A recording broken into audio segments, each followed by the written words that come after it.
మంచు కుటుంబంలో వివాదాలు రోజు రోజుకి తీవ్రమవుతున్నాయి. గత ఆదివారం నుంచి జరుగుతున్న పరిణామాలతో అసలు ఏం జరుగుతుంది అనేది స్పష్టత రావడం లేదు. అసలు గొడవ ఆస్తుల కోసమా, ఆధిపత్య పోరాటం కోసమా అనే దానిపై కూడా స్పష్టత లేదు. మంచు కుటుంబ సన్నిహితులు మాత్రం ఇది ఖచ్చితంగా ఆస్తుల గొడవే అని అంటుంటే, మంచు మనోజ్ మాత్రం ఆస్తుల గురించి కాదని స్పష్టంగా చెప్తున్నాడు. ఇక ఇప్పుడు మోహన్ బాబు, మంచు విష్ణులకు రాచకొండ కమిషనర్ ఆఫ్ పోలీస్ ఇచ్చిన వార్నింగ్ కూడా సంచలనం అవుతుంది. ఆ తర్వాత మంచు మనోజ్ తాము సమస్యలను కూర్చుని పరిష్కరించుకుంటామని చెప్పే ప్రయత్నం చేశాడు. అసలు తమ కుటుంబాల్లో ఇలాంటి గొడవలు జరగడానికి కారణం తన అన్న మంచు విష్ణు అని మనోజ్ పదే పదే చెప్తూ వస్తున్నాడు.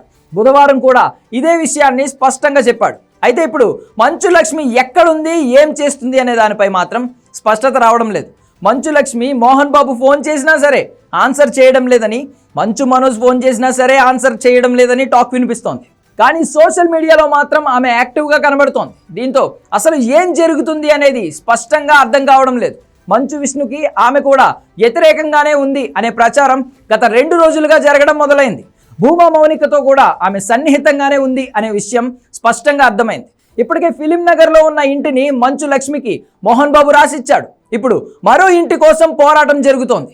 ఆ ఇంటిని ఎలాగైనా సరే మంచు మనోజ్కు ఇవ్వాల్సిందేనని మంచు లక్ష్మి పట్టుబడుతున్నట్లుగా తెలుస్తోంది.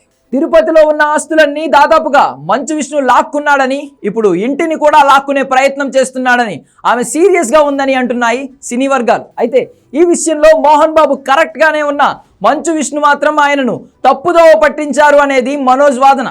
దీంతో ఈ వ్యవహారం ఏ మలుపులు తిరగబోతుంది అనేది ఆసక్తికర పరిణామంగా మారింది. నిన్న వ్యూహాత్మకంగా మంచు మనోజ్ మీడియా సమావేశాన్ని క్యాన్సిల్ చేయడం పట్ల అనేక అనుమానాలు వ్యక్తమవుతున్నాయి. మధ్యవర్తులు ఎంటర్ కావడంతోనే ఆ మీడియా సమావేశం క్యాన్సిల్ అయింది అంటున్నాయి మోహన్ బాబు కుటుంబ సన్నిహిత వర్గాలు.